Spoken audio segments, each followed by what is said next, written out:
Ndabasuhuje cyane abantu munkurikira, niba ari ubwa mbere uyu munsi mbazana impamvu esheshatu zagombye gutuma wemvestisa right now utagombye gutegereza. Buriya nta gihe kibaho cyo gutegereza, rero nakuboneye impamvu esheshatu zishobora kukumotiva kugira ngo udategereza, kugira ngo utibaza uti ni ryari. Hari abantu bajya bamagara batavuze ko Ben, ese iki ni igihe cyiza cyo kwemvestisa?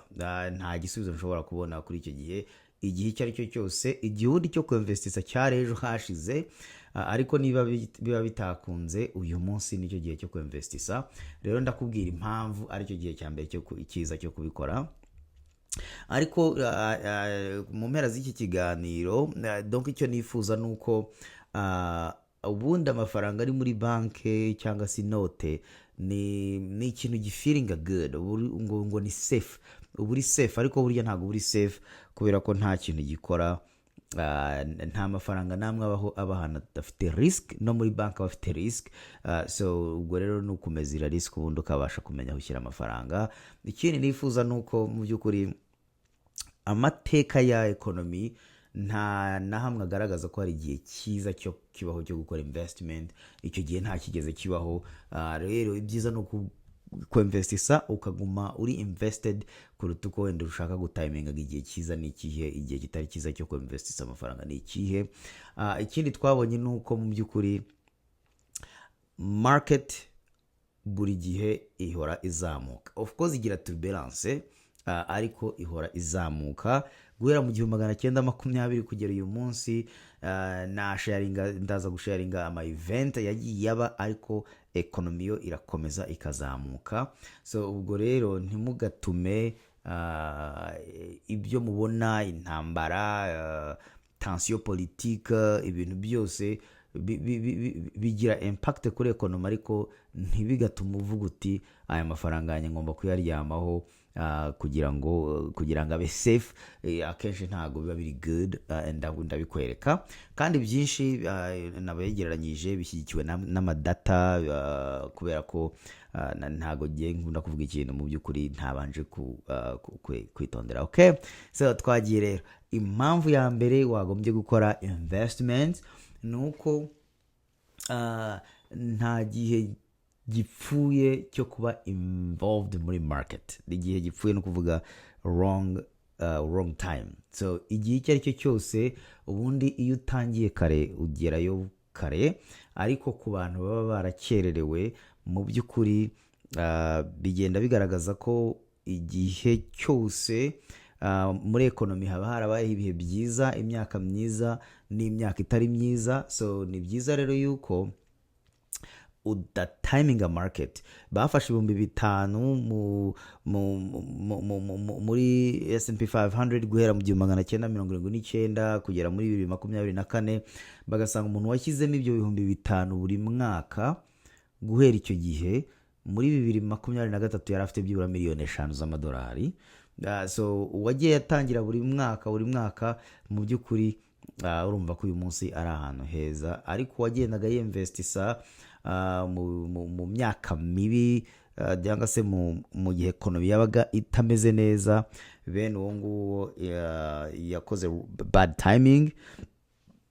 Ariko umuntu ubika amafaranga ye kuri cash akayaryamaho, amafaranga nyine ntagakura. Niyo mpamvu muzajya musanga abantu bemvestisa bajya ahantu ibintu bitameze neza, donc ugasanga niho bari gushyira amafaranga yabo, kubera ko iyo ibintu biri kugenda bimera neza amafaranga yabo agenda azamuka mu gaciro. So na advisinga rero yuko utita kuri timing, kuko iyo ushatse ugatiminga nabi wishyura igiciro gihambaye. Okay, so icyambere biragoye gutiminga, kubera ko iyo usinzire ntabwo uzaho market buri bwire igeze, ntabwo uzaho buri buke igeze cyangwa iri hari bwerekeze iyo nubyuka mu gitondo. So nkwifuriza rero yuko wowe akazi kawe kaba ari guhora wemvestisa ku buryo buhoraho, ubundi ukajya ugenda ukora mu wayene y'ama investment yawe, akenshi uratsinda. Nimero ya kabiri ni kutiringira ibihe bitoya, donc kutibingira gukora investment igihe gito y'ubundi ukagira uruhuka ugashyiramo gap, ukongera ugakora investment ukongera ugashyiramo gap utinvestisa. biriya bintu bigabanya cyane resulta zawe mu gihe kirekire. So hari impamvu buriya umuntu yiruka marato aticara ngo aruhuke, ariko hari n'impamvu ituma atirukanka cyane ngo asige abandi, kubera ko yirutse cyane yananirwa vuba, okay? Ariko nanone yicaye hasi umunaniro uhita umufata ntabashe gukomeza, ahubwo aguma constantly agenda gakeya ku muvuduko uri mu waye n'ubundi akarangiza marato ye. Na investment ni uko imeze, bisaba yuko ufata ritme idahinduka ariko ukaguma muri investment muri market. So bigaragaza yuko hypothetically ntago ndi buvuge ntuza ko ndi certain, ariko ibihumbi 10 by'amadolari mu mwaka w'1988 ubwo kugera muri 40 muri 2023, bavuga ko umuntu amafaranga amadolari 10,000 yagiyemo hariya, umuntu wagiye yinvestisa buri munsi donc amafaranga atavuye muri market by 2023 yatanze byibura umusaruro w'amadolari 417, ariko umuntu wamisinze iminsi 5 yonyine at the end of the 2023 afite gusa 246 just kubera ko yamisinze iminsi 5 myiza kubera izo short term. Hari umuntu uvuga ati market turabona yagenze neza akainvestisa, yavuga ngo marketing ngumeze nabi akavanamo. So missing 5 good days become costing 50%, bya reducing the value at least 37%. That's huge. Iminsi 5 gusa guhera mu 1988 kugera muri 2023, ariko none uwamisinze iminsi 10 best days kubera gukora short term investment, karikire zigaragara ko muri 2023 yari afite gusa 191. So ushobora rero kwimagine umuntu uba uri gutiminga market avuga ati ntegereje iminsi myiza ko investisa, ni iminsi mibi nkayihongira kure. Hari igihe umunsi mwiza uzajya uba wa munsi utari muri market, noneho umunsi mubi ukaba mu minsi wowe uri muri market. So rero iyo utagumye muri investment world, ushiduka watakaye nyine. So umuntu rero wamisinze iminsi 60, ayo ni amezi 2 mu myaka yose navuze ishize, amafaranga y'ibihumbi 10 gusa yageze ku 31. So ushobora kumva impact yo kugira gute yahe soko rerema usinziriye ukabyuka ukagenda ukajya mu isoko abandi batashye. That's ridiculous. Remember, mwibuke yuko ibintu byose ndi kuvuga, ayo mateka mba ngenda mvuga ya performance zarangiye, ntago ari ya determina uko performance izagenda mu myaka izaza. Okay, so icyo tuzi, icyo dukoresha amateka yarangiye kugira ngo turebe discipline y'ibishoboka muri future, turebe possibility y'ibishoboka, ariko ntago biba biri guarantee. Okay, ndabibutsa yuko nuza raporo za S&P 500 donc zatangiye kuba gutangwa no kuba public mu 1926. So impamvu rero tukoresha iriya index no kubera ko imezira nyine performance y'ubukungu. At least urumva ko guhera mu 1926 sinari impari, urumva ko harimo akantu. Nimero 3, bigaragaza yuko nubwo haba harimo changement politique, hakaba hari uncertainty, bikomeza kugaragaza yuko market yo ikomeza kugenda, stock zigenda zizamuka no matter what. So ndebye mu myaka guhera muri za 80 nasanze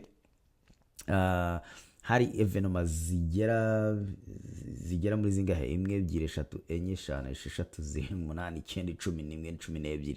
So uturutse muri za 86 na 7 habaye iyo bitaga Black Monday, stock iramanuka, ariko umunsi mwaka wakurikiye irongera zirazamuka. Habaho US savings cyangwa loan crisis muri za 90 na Gulf War. Abazi muri Gulf War hariya muri ibyo bice byo hakurya aho ngaho nabyo bya impacts in the market. Ikindi cyabaye ni Asian financial crisis, icyo nacyo cyafectinga market, ariko market irakomeza irazamuka.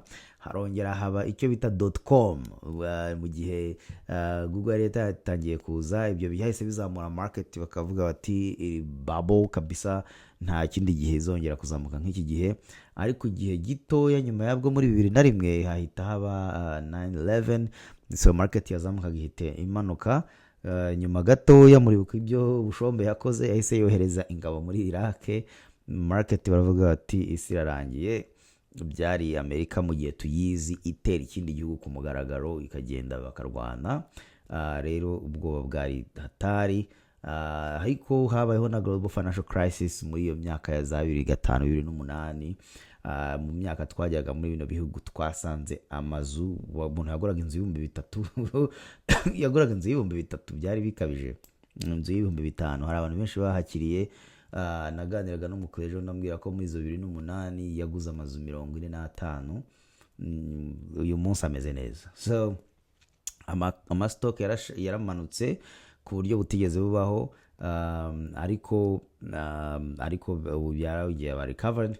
Muribuka habaye Brexit muri za 2015, iyo nayo n'indi insida yahise ituma isi yose ku isi igira ngo ubukungu burahungabanye, kubera ko Ubwongereza bwari burimo buva muri biriya bihugu bukora exit.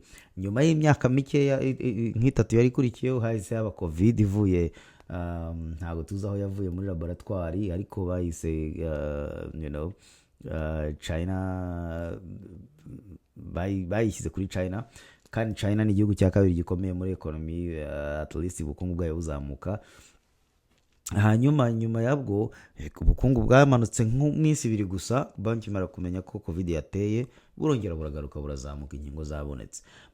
Nyuma 2022 Uburusiya buhita bwinjira muri Ukraine. Byagenze bite? Abantu baravuze ati ni intambara ya gatatu. Marikeri y'Abarusiya bakayamanura kuri shelves ntacuruzwe. Ubuse bigeze hehe? Byabaye normal, abantu byari normalije.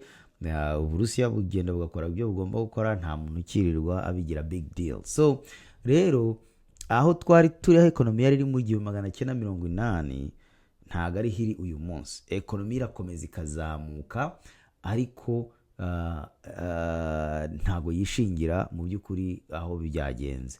Ibintu byose bibaho bituma economy ihindura direction, no kubera emotion n'amarangamutima y'abantu mu by'ukuri baba bari muri market, either bagakwitinga bakava muri market cyangwa se abandi bakinjiramo. So niyo mpamvu rero ngiye mvuga ngo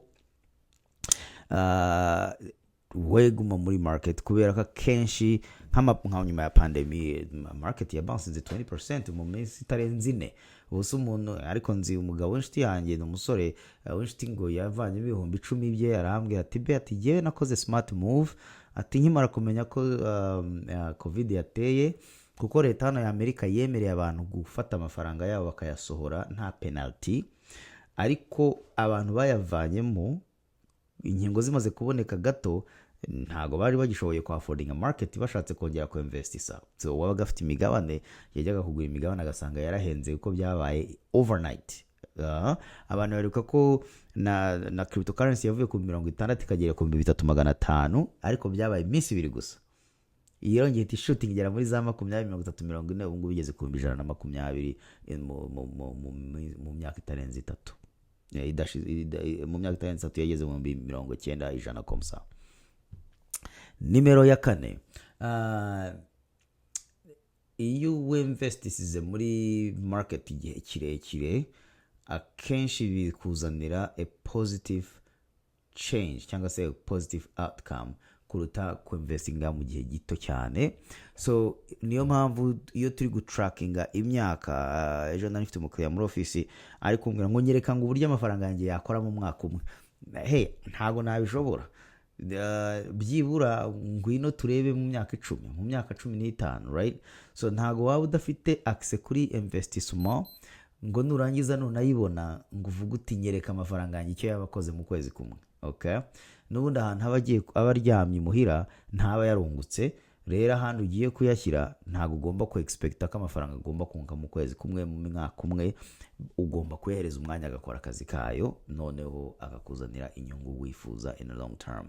So ama index yose tugenda turebaho rero twagiye dusanga byibura mu myaka 15 umuntu aba afite resulta nziza. Nimero 5 cya gatanu, economy uko igenda izamuka, again ni cya gatanu mu mpamvu agombye kwinjira muri market today. Niba utekereza ko hari parti politique zigira impact kuri stock market, I doubt it, kubera yuko again S&P 500 yagiye performinga ititaye ku wagiye kuri power, ahubwo amasantima y'abantu niyo agenda atuma market shifting bitewe n'uburyo bo bibona muri politike. Ariko politike yaba ari abademokrate cyangwa atari abademokrate bari kuri power, byo ntago bigenzura mu by'ukuri ngo uvuge ngo abademokrate nibo batuma market performing better. Kuko if you think about it, niba agenda umwinvestiseri nk'abandi muri market, umuperezida runaka uvuye muri pari ni avuye mu ishyaka riniri, ntago mu by'ukuri bishobora kuntera impungenge nkavuga ndetse nizihe decision za economy azafata, ariko ntago bizabuza umuntu urya muri McDonald's kujya kurya muri McDonald's. Rero niba mfite umugabane muri McDonald's, kereka niba fata imyanzuro ibuza McDonald's gukora, ariko niba mfite imigabane muri McDonald's nge ntacyo bizaba bintwaye. So rero mu mateka nanone bigaragaza yuko nta proof igaragaza ko hari isano hagati ya market ndetse na resulta ziva mu matora bitewe n'umuntu uri mu matora. Okay, kuko nurigaragaza yuko guhera mu 1926 kugera muri 2023 nizo data nashoboye kubona ama resulta donc resulta zigaragaza ko for example imyaka 15 abademokrate bagiye bategeka return yari 16% muri investment. That's not bad, kubera ko wibuka ko average ya market muri Amerika ni 9. So niba rero abademokrate baragiye bagakubita 16, that was not bad. Abarepublike bigaragaza yuko mu myaka 34 on average bagiye bayobora returns ari 7%. So hakabaho noneho na Unified Democrats mu myaka 36 bayoboye returns ari 14%. Aba Republican mu myaka 13 Unified Republicans byari 14%. So urumva rero bombi nta numwe wavuga ngo aba nibazajya bari kuri power nibwo nzajya invest isanga, aba nibajya kuri power ngo nibo nzajya invest isamo. Hari abantu bakunda gufata credit iyo market ziri gukora, abo ngabo urabazi ni abantu bakunda ibyubahiro, bakagenda ngo ngo marketing yashutinze ngo on top ngo mu gihe kirekire ngo since I became the president. Ariko mu by'ukuri biriya biterwa n'amarangamutima y'abantu, ntago biterwa n'umuperezida. Okay, nuko ahubwo umuntu wese ari gufata credit y'ibintu byagenze neza ubundi akaraninga away ibintu bitari kugenda neza. Nicyo ngicyo nakubwira. Icya gatandatu ari nacyo cya nyuma ubundi tukarekeraho ni rising cost y'ibiciro byo hanze, uko ibiciro bigenda bizamuka ndetse na inflation. Donc uko ibiciro bigenda bizamuka ariko abantu badakorera amafaranga menshi ahubwo bagenda babura akazi, hazamo n'ubushomeri, babyita inflation. Icyo rero buriya iyo umuntu asinziriye ibiciro bye bizajya bikomeza bizamuke bigende bitewe n'isoko, so na market. Kubera iyo mpamvu nushyira amafaranga yawe cyangwa ukayagumisha mu rugo ufite cash nyinshi kuruta uko uri invested, uzajya gushiduka mu mwaka umwe, mu myaka 2, mu myaka 10 amafaranga yawe atari kwa affordinga ubuzima buri hanze. Okay, yego yari safe, ariko noneho mu myaka iri imbere ntagashobora kwa affordinga ubuzima wifuza kubera ko ubuzima bwa bwarahenze. So icyo kintu rero niba uri concerned yuko investment is very certain, harabavuga tariko ibyo ntiwago twabyizera, well ubundi se amafaranga aho ari muri banke ko banki yafatika ajya kuyacuruza itakubwiye ikakugarantisa nyine izo garanti, ubundi bwo iyo baguhaye turatuentere dutoya ubwo ukadutangaho taxe ntabwo uri gukorera mu gihombo. Iyo usohora amafaranga ugasanga isoko ryaragusize uba warahombye already. Niba ushaka kugendana n'isoko amafaranga uyashyira mu isoko. Okay, nkana quoting uriya mugabo witwa Warren Buffett wavuze ngo niba udafite uburyo amafaranga yawe akora mu gihe usinziriye uzarenda upfa ugikorera amafaranga. Investment nibwo buryo bwonyine ushyira amafaranga mu isoko ry'imigabane, of course akajya agenda akorana n'uko isoko rizamuka. Ibiciro bizamuka, ifaranga ryawe, idolari ryawe rizamuka. Uko ibiciro bigenda muri inflation, buri idolari riba rifite agaciro, wowe uko ifaranga ryawe rigenda rizamuka with respect to the market, biba bigaragaza ko ushobora kwafordinga igiciro cyo ku isoko mu gihe kizaza. So rero gusamarizinga, ntiwite cyane ku mitekerereze, cyane cyane iyo umuntu adafite ubumenyi bwinshi kuri market. Wowe ujye trustinga ko buri gihe market ifite chance zo kuzamuka, hanyuma ufate amafaranga yawe expose muri market, nayo izamukane nayo, imanukane nayo, izamukane nayo. Over time igenda ikora a smooth trend line, bigatuma rero ubasha kugira better returns. Hari abambwira ati okay, yeah, we can beat the market. Great, good for you. Ariko ubwo nyine ntago ari wowe ndi kubwira, iyi message ntago ari yawe. Shaka yeah, na averaginga 60%. Yeah, I time the market. Yes, great. Iyi message ntago ari yawe. Ariko niba uri umuntu ufite amafaranga aho ngaho kuri banke, mu rugo, hehe, nyabuna kanguka uzana amafaranga tugukorera investment. Hari uburyo bwinshi, dufite access ku ma company menshi ashobora kugufasha. Rero ibyo bintu mubizane tubibigishe ndetse tubafashe. So ndumva aricyo kintu navuga nkasorezaho.